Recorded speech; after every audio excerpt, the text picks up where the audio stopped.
Assalamualaikum warahmatullahi wabarakatuh. Baik, langsung saja. Saya di sini bernama Solihin dari PT Kedua dari STKIP Al-Ma'jum Langkut. Di sini saya ingin menyampaikan dan menjelaskan tentang keselamatan kerja. Baik, langsung saja.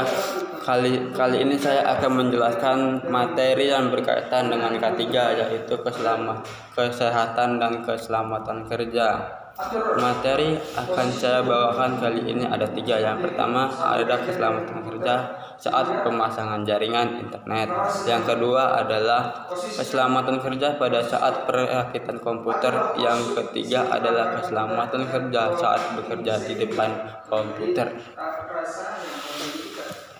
Sebelum masuk ke materi-materi yang kita jelaskan, terlebih dahulu apa sih yang dimaksud keselamatan dan kesehatan kerja? Mari saya jelaskan. Keselamatan dan kesehatan kerja adalah bidang yang terkait dan kesehatan kerja dan keselamatan kerja pada manusia yang bekerja di sebuah institusi maupun lokasi proyek. Tujuan ketiga adalah untuk memelihara kesehatan dan keselamatan lingkungan kerja. Baiklah, tidak berlangsung lama, mari kita masuk ke materi yang pertama.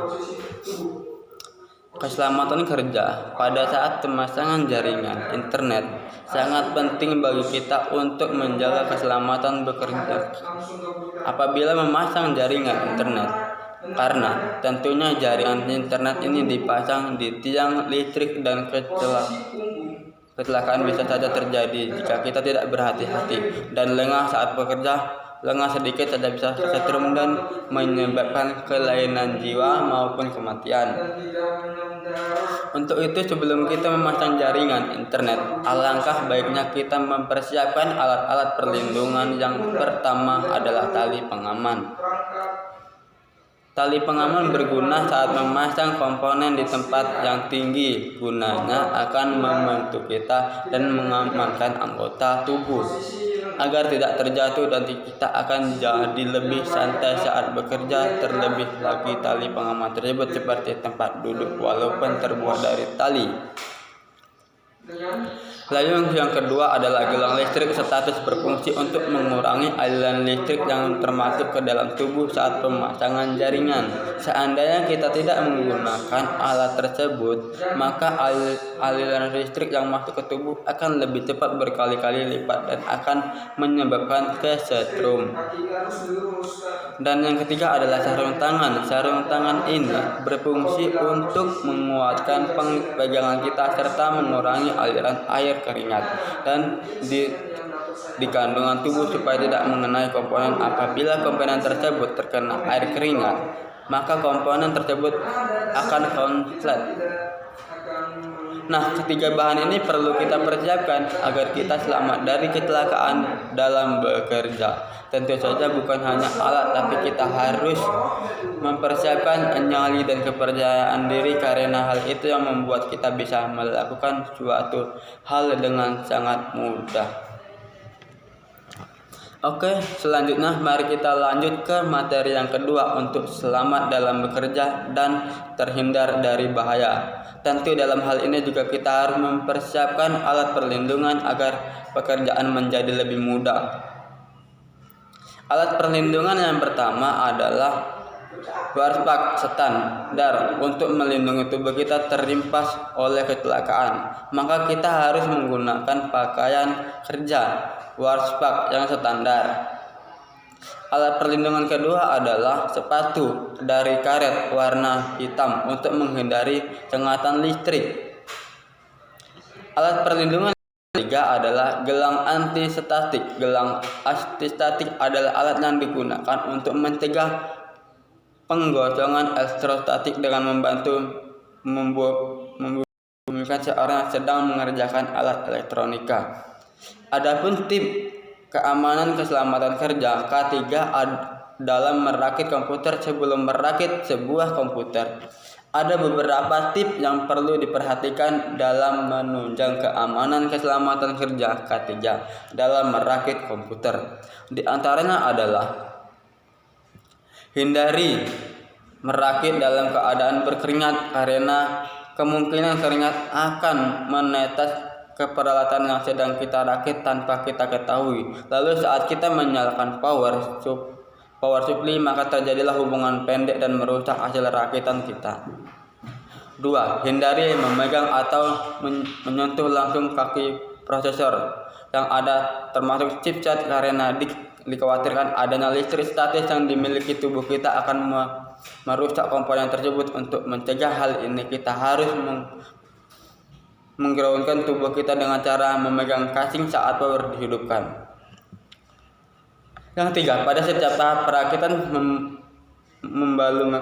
bahkan komponen yang baru power supply harus dimatikan. Memasang komponen pada saat power supply hidup akan merusak komponen yang akan dipasang dan komponen lainnya. 4. Jangan lupa menyiapkan peralatan dan bahan-bahan sebelum memulai perakitan agar seluruh kegiatan perakitan tidak terhambat pada kemungkinan kurangnya peralatan yang ada. 5. Hindari pemasangan komponen hard disk dengan kasar karena dapat merusak hard disk tersebut. Nah, sekarang kita masuk ke materi yang terakhir. Selamatkan kerja pada saat bekerja di depan komputer. Pada saat bekerja dengan menggunakan komputer, ada beberapa hal yang harus diperhatikan agar tidak berdampak buruk bagi kesehatan bahkan keselamatan kita. Penelitian yang sudah dilakukan menyimpulkan bahwa komputer dapat menyebabkan penggunanya menderita nyeri otot dan tulang, terutama bahu, pergelangan tangan, leher, punggung, pinggang bagian bawah, sakit ginjal, mata merah, berair, bahkan gangguan penglihatan. Beberapa hal yang bisa kita lakukan untuk menghindari efek negatif dari bekerja dengan komputer adalah: aturlah posisi tubuh saat bekerja dengan komputer sehingga kita merasa nyaman. Aturlah posisi perangkat komputer dan ruangan sehingga memberi rasa nyaman bagi kita. Makan, minum, dan istirahatlah yang cukup. Gerakkan badan untuk mengurangi ketegangan otot dan pikiran, dan olahragalah secara teratur. Sesekali alihkan pandangan keluar ruangan untuk menyegarkan mata. Agar lebih aman lagi, mari kita atur posisi tubuh. Posisi kepala dan leher harus tegak lurus dengan wajah menghadap langsung ke komputer. Jangan menengadahkan atau membungkuk. Posisi punggung yang baik adalah tegak, tidak miring ke kanan atau ke kiri, tidak membungkuk dan tidak menyandar terlalu ke belakang. Tempat duduk harus nyaman. Posisi pundak tidak terlalu terangkat dan tidak terlalu ke bawah. Pastikan otot pundak kita tidak tegang. Posisi lengan dan siku yang baik adalah apabila kita dapat mengetik dan menggunakan mouse dengan nyaman. Jangan mouse atau keyboard sejajar dengan tempat duduk kita. Posisi kaki harus bebas, jangan bersentuhan dengan CPU apalagi perangkat listrik.